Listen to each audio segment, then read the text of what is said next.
الحمد لله الحمد لله الذي أنعم بنعمة الإيمان والإسلام بهما تتم الصالحات. أشهد أن لا إله إلا الله وحده لا شريك له وأشهد أن محمدا عبده ورسوله لا نبي بعده.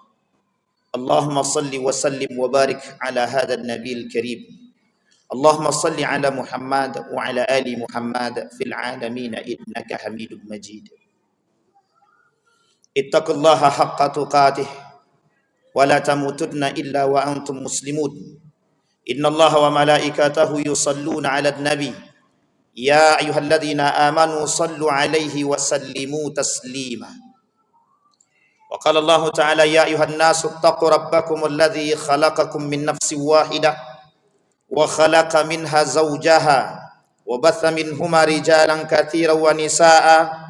Wattaqullaha alladzi tasaaluna bihi wal arham innallaha kana 'alaikum raqiba. Wa qala Allah ta'ala ya ayyuhalladzina amanu taqullaha wa qulu qawlan sadida yuslih lakum a'malakum wa yaghfir lakum dhunubakum wa may yuti'illaha wa rasulahu faqad faza fawzan 'azima. Wa qala Allah ta'ala khudhil afwa wa'mur bil ma'ruf wa a'rid 'anil jahili. Sadaqallah. Puji syukur kehadirat Allah dengan mengucapkan alhamdulillahirabbil alamin. Berselawat kepada Nabi dengan mengucapkan Allahumma salli ala Muhammad wa ala ali Muhammad fil alamin innaka Hamidum Majid. Qala Nabi sallallahu alaihi wasallam sittatun yadkhulun nar qabla al-hisab. Qila man hum ya Rasulullah? Qala al-umara'u bil jur wal arabiyyatu bil asabiyyah wad dahaqin bil qibr wat tujjaru bil khiyanati wa ahlur rasatiq bil jahli wal ulama'u bil hasadi. Ma'asyiral muslimin rahimakumullah. Baginda Nabi Muhammad sallallahu alaihi wasallam berkata dalam satu hadis, kata Nabi, ada 6 golongan yang bisa diambil dalam kitab Nasaihul Ibad. Kata Nabi, ada 6 golongan yang menjadi penghuni neraka, yang masuk ke dalam neraka tanpa hisab. Salah satu di antara 6 tersebut yang mau kita mulai dari nomor 1, al-umara'u bil jur. Kata Nabi, al-umara'u bil jur. Arti al-umara'u bil jur artinya pemimpin yang zalim. Pemimpin yang penuh dengan kedurhakaan. Pemimpin yang sombong. Pemimpin yang angkuh. Pemimpin yang memperjualbelikan rakyat. Pemimpin yang berkuasa atas nama rakyat. Satu ketika Imam Hasan Al-Basri berkata, kelak ada kelompok, ada manusia, ada bentuk manusia yang menangis, menyesal paling kencang di hari kiamat. Kemudian beliau melanjutkan perkataan tersebut. Siapa mereka? Mereka adalah orang yang dengan kekuasaan, birriyasati liyusibu bihi, liyusiba minhud dunya. Dengan kekuasaan mereka menyiksa rakyatnya. Dengan kekuasaan mereka mencari dunia. Dengan kekuasaan mereka mencari sesuatu untuk kepentingan diri mereka. Dalam kategori ini kata Imam Hasan Al-Basri, mereka adalah orang-orang calon-calon pemimpin yang durhaka. Ibnu Khaldun dalam kitab Al-Muqaddimah mengatakan 3 karakteristik kehancuran satu kaum. Nomor yang pertama disampaikan oleh Ibnu Khaldun adalah pemimpin yang cinta akan harta dan dunia. Ma'asyiral muslimin rahimakumullah. Di dalam riwayat yang lain Nabi berkata, tidak akan terjadi hari kiamat sampai kalian akan melihat bermunculan manusia-manusia dengan gaya kepemimpinan dan kepemimpinan mereka diktator. Merasa paling hebat otoriter, merasa paling kuat berkuasa, sehingga menindas rakyat. Di dalam hadis yang lain Nabi berkata, kata Nabi, sinfani min ahlin nar lam arahuma. Dua golongan, kata Nabi, yang kelak di hari kiamat mereka akan masuk ke dalam neraka. Mereka tidak akan mencium bau surga sedikit pun. Satu di antaranya, rajulun ma'ahum siyat yadribuna bihan nas. Pemimpin yang diberikan kekuasaan kepada mereka, tapi mereka gunakan kekuasaan untuk menghancurkan rakyatnya dengan dalil, dengan dalih, dengan alasan untuk kesejahteraan masyarakat. Artinya apa? Bermunculan pemimpin-pemimpin pendusta, bermunculan pemimpin-pemimpin ahli kadzdzab, sebagaimana yang disampaikan oleh Nabi dalam riwayat yang lain. La taqumus sa'ah hatta tara min ahlil kidb. Tidak akan terjadi hari kiamat sampai kalian akan melihat para ahli-ahli pendusta. Ma'asyiral muslimin rahimakumullah. Hari ini Allah menampakkan kepada kita semua bagaimana karakter-karakter manusia dengan sejuta kebohongan yang mereka tutupi dengan sumpah, yang pada hakikatnya sumpah itu palsu. Syamsuddin Az-Zahabi menuliskan dalam kitab Al-Kabair. Syekh Mutawalli Sa'rawi juga menuliskan dalam kitabnya Al-Kabair. Salah satu di antara dosa yang paling besar atau dosa besar, salah satu di antaranya adalah sumpah palsu. Banyaknya di akhir zaman manusia-manusia yang bersumpah tapi dusta. Banyaknya manusia bersumpah atas nama manusia demi kepentingan, demi kekuasaan. Maka kelak, kata Nabi, yang menjadi Tuhan bagi mereka adalah kekuasaan mereka, jabatan mereka, kepentingan mereka, harta mereka.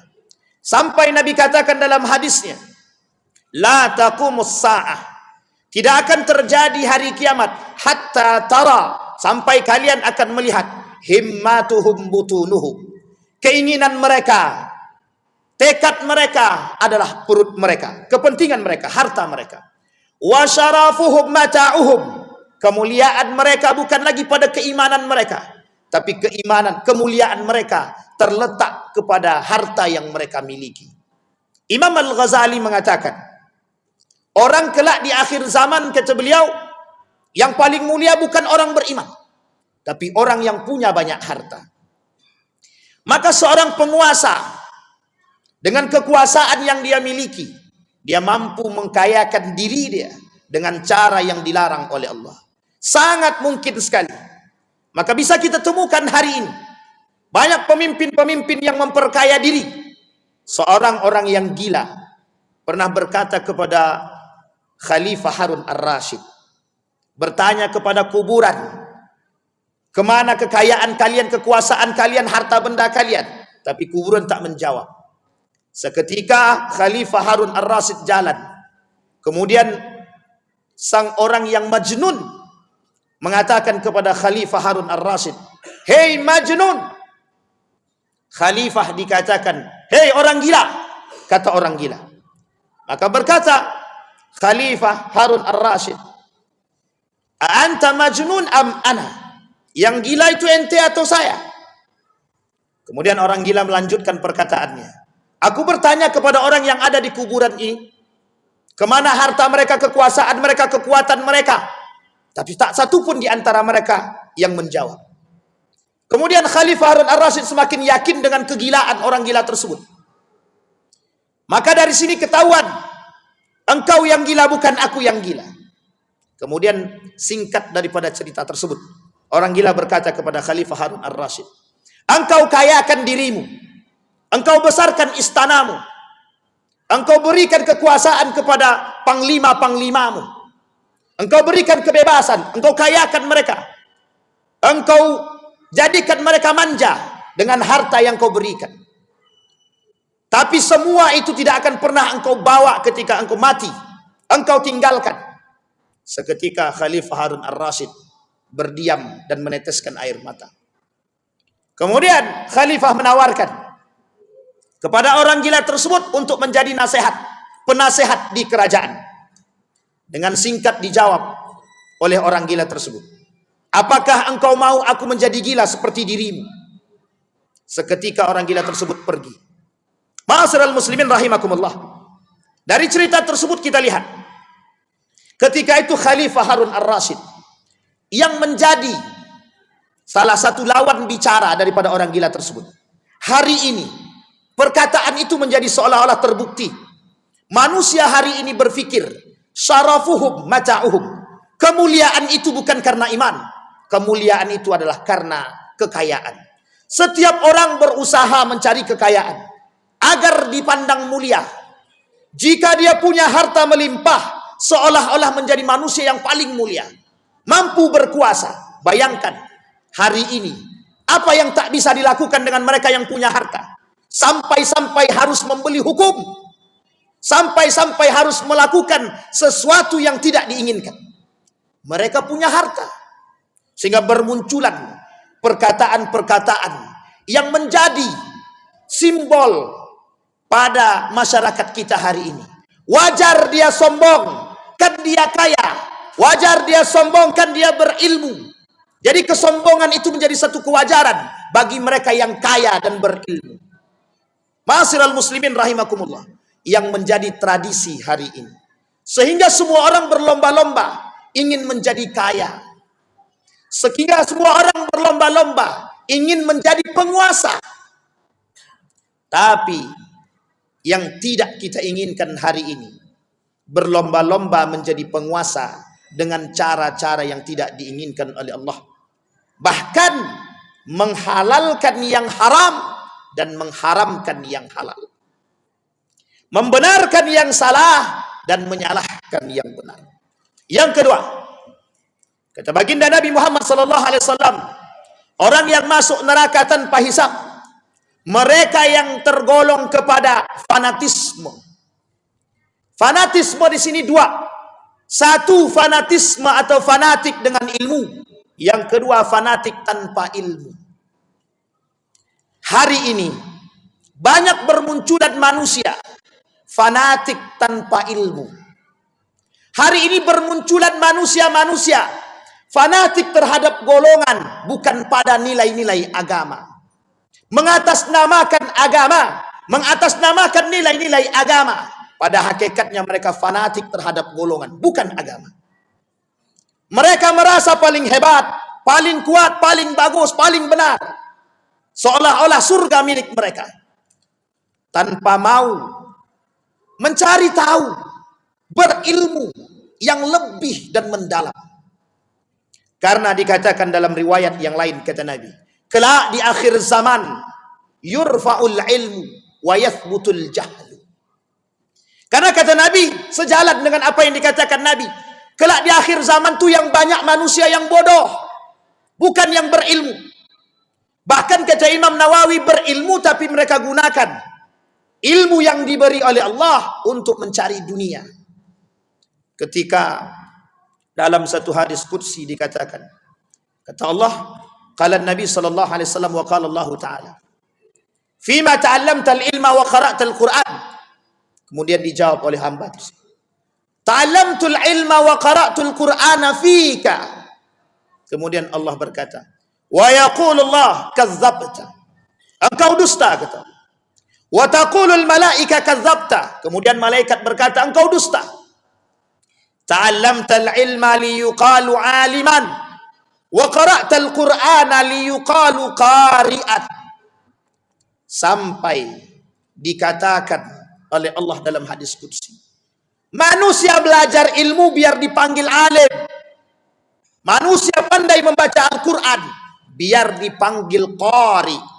Sehingga kata Imam Nawawi merujuk daripada hadis baginda Nabi Muhammad SAW dalam kitab At-Tibyan fi adab hamalatil Quran, banyak orang belajar, berilmu, mereka jual beli, mereka perjualkan ilmu mereka dengan harga yang mahal menurut mereka.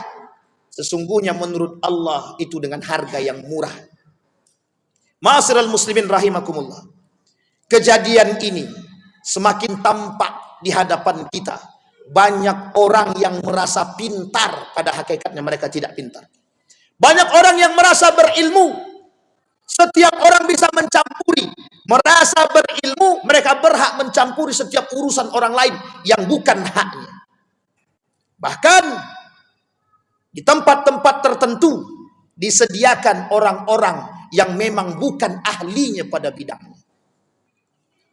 Kata Nabi, "Idza wusidal amr ila ghairi ahlihi fantadhiris sa'ah." Jika sesuatu diberikan kepada yang bukan haknya, maka tinggal tunggu hari kiamat. Yang ketiga. Kemudian yang ketiga kata Nabi, ad-dahaqin bil kibar. Orang-orang yang kesombong. Kata Nabi, kelak di akhir zaman tidak akan terjadi hari kiamat sampai bermunculan manusia-manusia yang sangat-sangat sombong, angkuh, pendusta.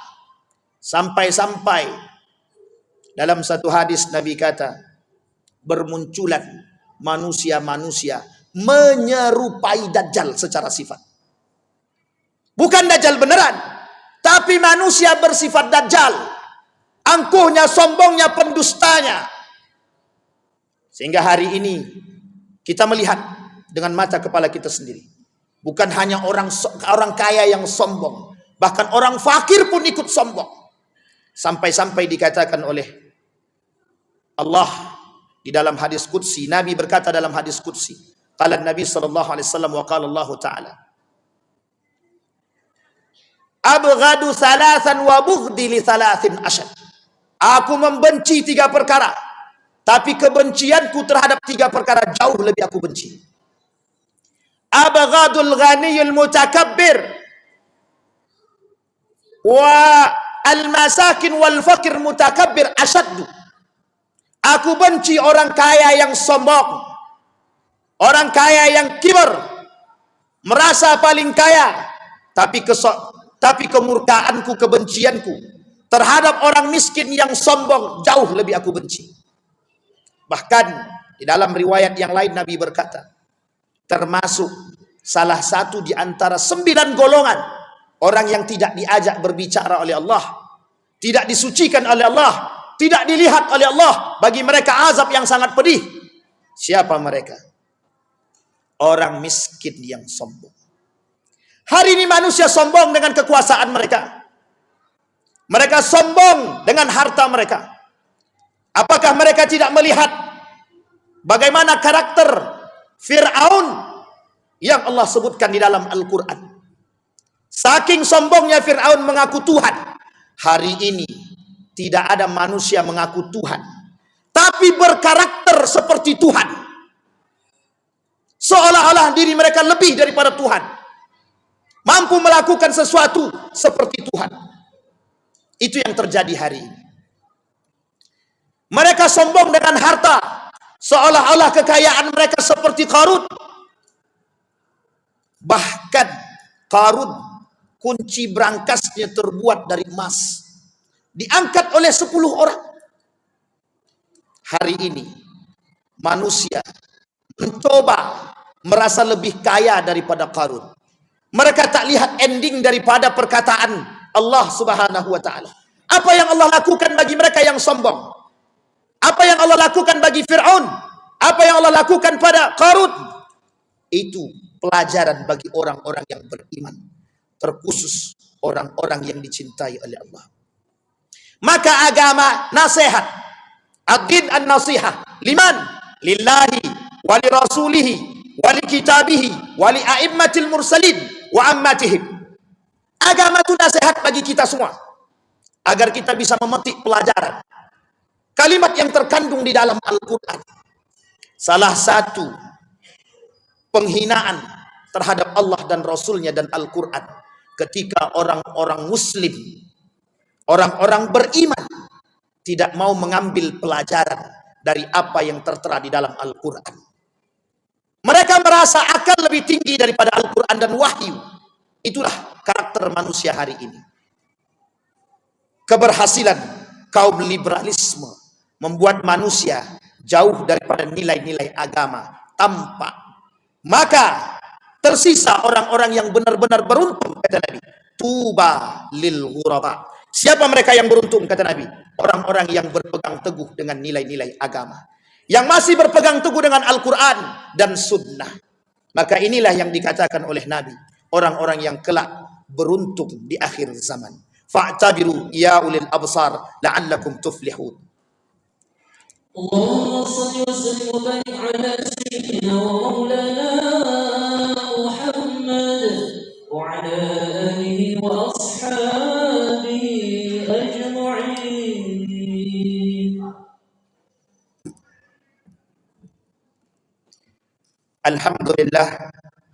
الحمد لله الذي أرسل رسوله بالهدى ودين الحق ليظهره على الدين كله وكفى بالله شهيدا. أشهد أن لا إله إلا الله وحده لا شريك له وأشهد أن محمدا عبده ورسوله لا نبي بعد. اللهم صل وسلم وبارك على هذا النبي الكريم. اللهم صل على محمد وعلى آل محمد في العالمين إنك حميد مجيد. اتقوا الله حق تقاته ولا تموتن إلا وأنتم مسلمون. إن الله وملائكته يصلون على النبي يا أيها الذين آمنوا صلوا عليه وسلموا تسليما. اللهم اغفر للمسلمين والمسلمات والمؤمنين والمؤمنات برحمتك يا ذا الجلال والإكرام. اللهم أعنا على ذكرك وشكرك وحسن عبادتك. اللهم انصر إخواننا المجاهدين في فلسطين وفي غزة وفي كل مكان. اللهم دمر اليهود. اللهم أهلك الكفرة والمبتدعة والمشركين أعداءك أعداء الدين. اللهم اختمنا بالصالحين. اللهم اختمنا بالصالحين يا رب العالمين. اللهم انفعنا بما علمتنا وارزقنا علوما تنفعنا في الدين والدنيا والآخرة. اللهم اجعل القرآن العظيم ربيع قلوبنا ونور صدورنا وجلاء أحزاننا وذهاب همومنا وغمومنا. ربنا آتنا في الدنيا حسنة وفي الآخرة حسنة وقنا عذاب النار. عباد الله، إن الله يأمر بالعدل والإحسان وإيتاء ذي القربى وينهى عن الفحشاء والمنكر والبغي يعظكم لعلكم تذكرون. أقم الصلاة.